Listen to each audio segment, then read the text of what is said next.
Dia senyumnya miring. Saya bilang, tulangmu kayaknya bengkok. Dia bilang, ternyata benar, emang iya. Itu memang ilmu itu saya pelajarin memang. Jadi wajah kita ini bisa mencerminkan organ perut. Ya, apalagi dulu wajahnya persegi, sekarang rembulan, bulat gitu kan, banyak masalah itu. Ya, wajah kita tuh aslinya kan persegi, nggak ada lemak di sini, nggak banyak lemak di sini gitu kan. Nggak usah nunduk-nunduk gitu ya.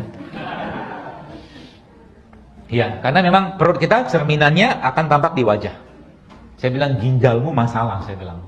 Kamu susah tidur ya? Iya, dia bilang. Macam-macam saya mencoba menanyakan itu berdasarkan keluhan dari organnya. Ternyata cocok. Ya. Jadi ada kayak orang, misalkan nih, ada apa tuh namanya? Kantong mata itu atau hitam itu masalah, Pak. Nggak bisa dihilangin dengan make up. Nggak bisa. Dihilangin dengan cara apa? Dia harus tidur, istirahat. Dia harus makan tumbuhan, saya sebutnya produk ciptaannya Allah, yang bisa memperbaiki fungsi limpanya kalau nggak ginjalnya. Di mana itu dapatkan? Rempah, bumbu, ya, bumbu-bumbuan. Ya, misalkan apa?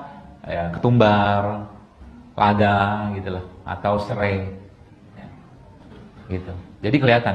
Di wajah kita tuh cerminan. Bahkan saya ngelihat ada teman saya, dia putus sama suami. Saya bilang ini kayaknya, saya nggak ngomong sama dia, tapi saya ngelihat, saya bilang ini kayaknya suaminya berat ini, saya bilang. Mungkin tidak lama ajalnya, saya bilang, dalam mati. Ternyata benar mati. Karena dilihat dari matanya, saya lihat dari matanya, bibirnya, di sininya, saya bilang ini ginjalnya udah habis, saya bilang. Ternyata benar, suami itu gagal ginjal. Dan akhirnya dalam waktu, tidak ada 3 bulan lah, 2 bulan setelah saya sempat kontak-kontakan sama dia, itu meninggal suaminya. Jadi wajah kita itu bisa menggambarkan isi perut kita. Ya, jadi mau kata Anda, ada beberapa yang di IG saya itu orang-orang yang share-share tentang hidup sehatnya segala macam gitu kan. Saya bilang, apa yang Anda makan di kesendirian Anda akan Anda tampakkan hasilnya di keramaian. Maksudnya paham ya?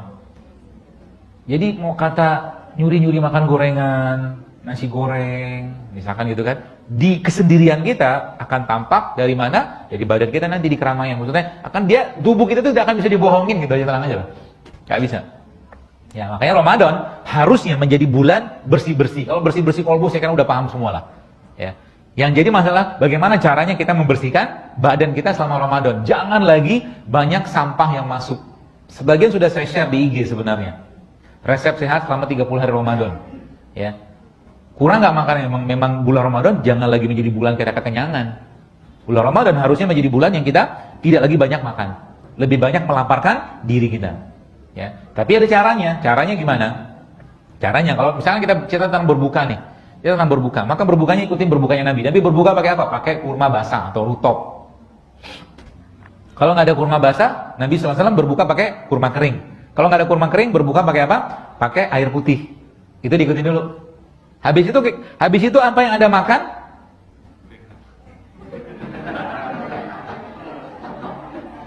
Ini kayaknya penggemar gorengan sejati semua.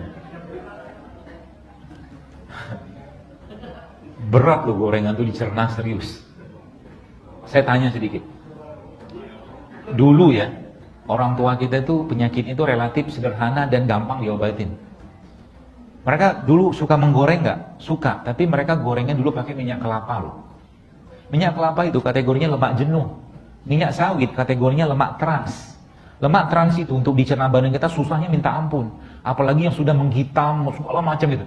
Makanya, kalau sekarang Anda disajikan gorengan di depan Anda, lalu Anda berbinar-binar gitu kan, bahagianya luar biasa, tapi Anda tidak merasa semangat ketika disajikan sayur dan buah, ada nggak beres dengan badannya. Ya, ada yang nggak beres. Artinya apa? Banyak yang konslet. Ya, kenapa? Karena memang apa yang kita lihat itu sebenarnya mempengaruhi mood kita. Maka saya sering sebutnya good food is good mood. Anda tidak akan bisa dapatkan mood yang baik dari makanan-makanan berminyak. Gak bisa.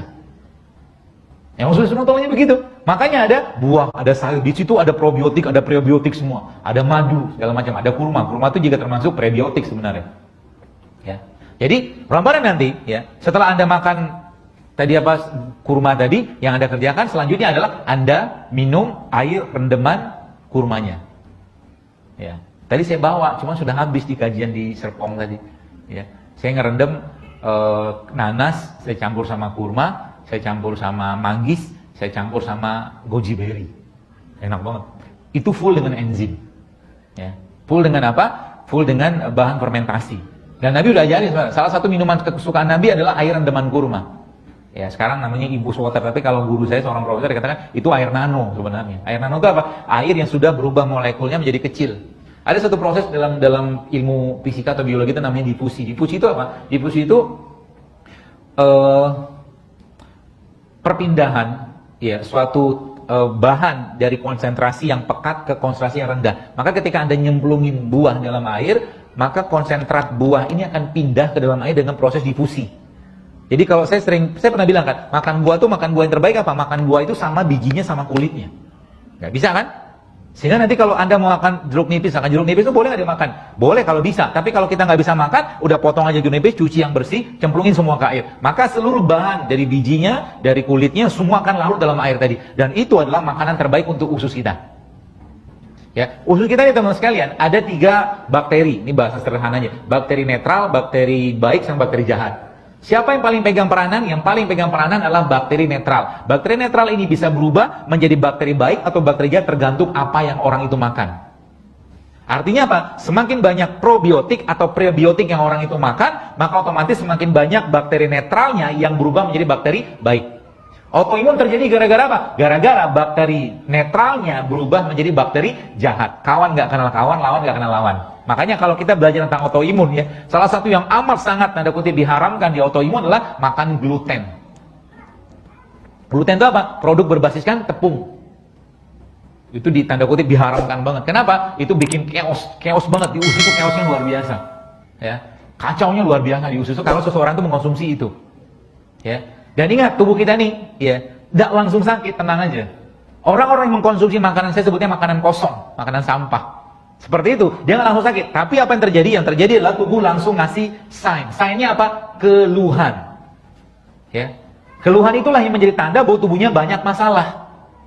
Susah tidur, termasuk perempuan zaman sekarang. Saya dapatkan banyak sekali orang-orang yang konsul ke saya itu PCO, endometriosis, infertilitas, banyaknya luar biasa. Gara-gara apa? Gara-gara nyampah. Jadi gini, mungkin Bapak Ibu sekalian belum pernah mikirin, tapi mari kita pikir bersama. 30-40 tahun yang lalu anak perempuan ketika lahir ya anak perempuan lah ya, secara umum itu menstruasinya biasanya rata-rata di kelas 3 atau kelas 1 atau kelas 2 SMP loh. Anak perempuan zaman dulu. Sekarang kelas 3 atau kelas 4 SD sudah mens. Betul? Apa yang terjadi? Apa yang menyebabkan itu? Pastinya ada satu proses penuaan dini yang terjadi pada makanan atau apa yang mereka konsumsi tiap hari. Semakin banyak yang tidak alami, semakin banyak yang dikemas, semakin banyak yang diolah, semakin banyak dikasih bahan aditif, maka tubuhnya akan banyak terasup dengan radikal bebas. Radikal bebas. Kata kuncinya apa? Pasangin dia. Radikal bebas tadi kan adalah elektron yang kekurangan atau kehilangan elektron pasangannya. Maka pasangin dia. Pasangin dari mana? Dari semua yang Allah tumbuhkan. Kata kuncinya apa? Makanlah makanan yang ditumbuhkan Allah di atas tanah dan dapat sinar matahari. Itu aja kata kuncinya. Saya nyebut itu sebagai produk ciptaannya Allah. Apapun itu bentuknya, mau sayur kayak, mau buah kayak, makan itu sesering mungkin. Supaya apa? Supaya tubuhnya punya bahan baku untuk melakukan detoksifikasi tadi. Semakin banyak makanan tadi yang diasup, maka apa yang terjadi? Tubuh akan bisa memperbaiki bagian-bagian rusak. Contoh gini lah, sel lambung kita Bapak sekalian, dia bisa regenerasi dalam waktu 3-5 hari.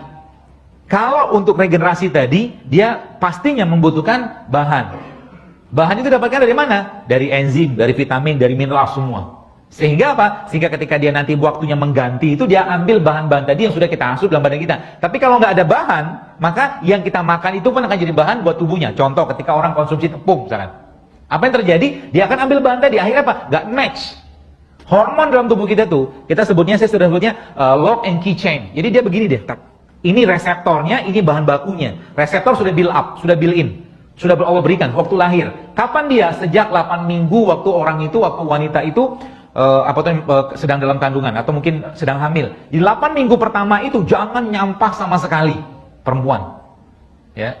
Kalau dia nyampah, maka apa yang terjadi? Maka reseptornya bermasalah, apalagi kena bahan baku, maka bersiaplah untuk menghasilkan generasi-generasi yang gennya cacat kalau saya bilang.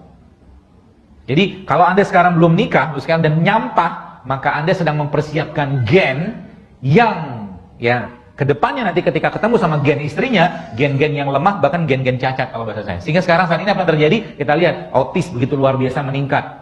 Anak-anak ADHD begitu meningkat luar biasa. Anak-anak yang lahir tanpa tempurung kepala dan berbagai macam kelainan kongenital. Gen. Muncul dari mana? Dari apa yang dimakan oleh mak bapaknya.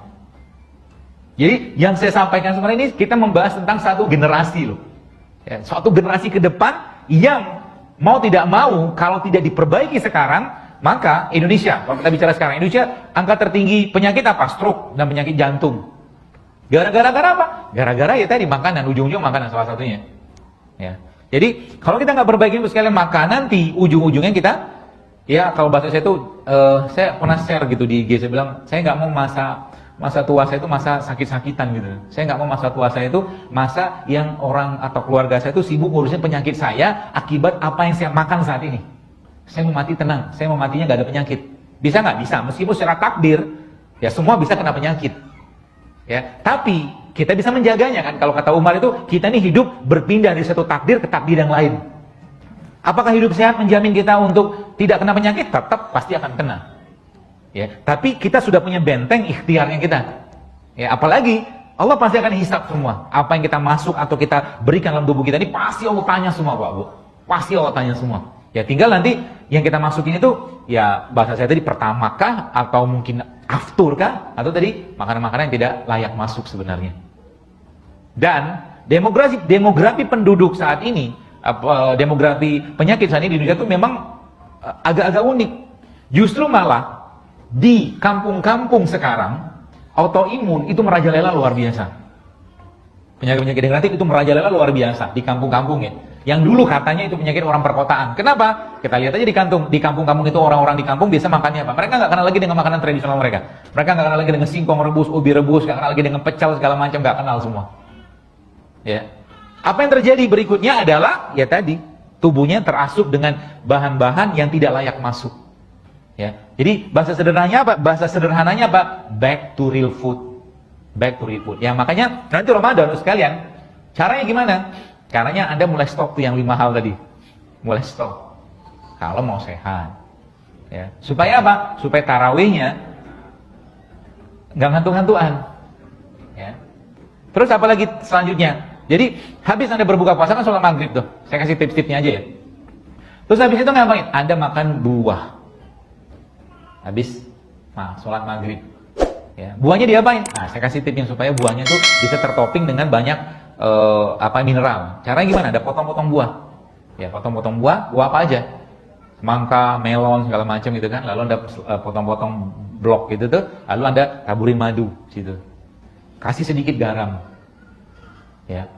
Anda makan dalam satu piring atau mangkok. Ini namanya makan. Ya. Ini makan. Bukan ngemil, ini namanya makan. Berapa banyak? Jangan banyak-banyak juga. Ya, karena buah kalori lagi. Selesai? Selesai. Habis itu ngapain Anda? Dan minumlah. Minum apa? Minum teh dari rempah. Apa pilihannya? Banyak. Ketumbar boleh, kayu manis boleh, serai boleh. Ingat aja tiga hal yang diingat aja. Ketumbar, serai, atau kayu manis. Minum itu. Ya. Diapain? Dikasih air panas, seduh, minum. Selesai? Selesai. Sudah selesai, makan. Sudah selesai. Terawih kan? Terawih. Mau 2 rakaat, 23 rakaat, atur aja lah. Habis terawih pengen makan. Oh iya. Nah, ya. Kita makan. Tapi tunggu dulu, apa dulu? Habis terawih nanti, bos sekalian Anda makan ya. Anda makan apa? Pertama Anda makan sayur. Sayur yang dikukus. Dibikin sayur bening nggak apa-apa. Kenapa? Karena sayur ya bisa menggantikan sel-sel yang rusak dalam badan kita. Sayur. Dan sayur itu dia kalorinya hampir-hampir kosong. Apalagi rempah. Rempah itu sebagian besar kalorinya kosong. Nggak ada kalori. Tapi dia ada mineral ya. Kerupuk 1 bungkus itu ukuran segini lah gitu kan. Itu bisa sekitar 200-300 kalori loh. Tapi kosong nutrisi. Gak ada nutrisi dia. Ya, jadi kalau Anda makan pecel tapi jangan pakai kerupuknya. Nah, terus sayur tadi Anda Coel pakai apa? Pakai sambal. Karena sambal itu enzim. Ya, dan dalam sayur tadi saran saya Anda masukin di situ paprika. Karena paprika itu punya 4 kali lipat kadar vitamin C lebih tinggi daripada jeruk. Paprika.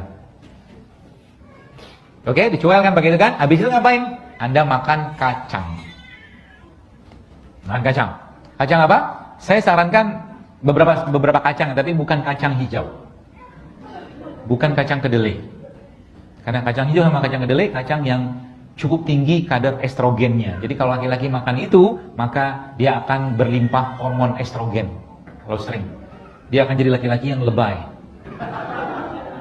Oh iya, ada namanya senoestrogen. Kacang kedelai itu mengandung itu. Ya, makanya susu kedelai itu tidak boleh dikonsumsi oleh laki-laki sering-sering. Ada yang jualan ya?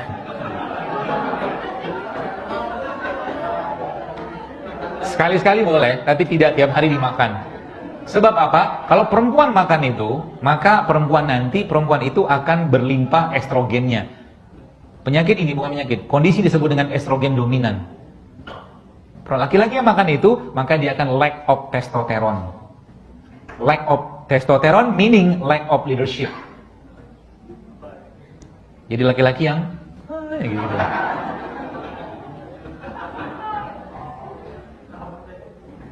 Kacang hijau juga sama sebenarnya. Ya. Berarti ada kacang-kacangan yang kita perlu tahu. Apa kacang-kacangan yang boleh kita makan? Karena kacang itu isinya apa? Protein dan lemak. Ya, kemudian apa kacang itu? Misalkan kacang almond atau walnut atau pistachio atau macadamia, macadamia gitu, atau Brazil nut, kacang Arab. Iya. Kalau tidak ada, tenang. Saya kasih solusi yang lain. Kalau nggak ada, kacang merah boleh. Red bean itu loh. Nah, itu boleh. Murah kan? Alhamdulillah. Ada juga solusi.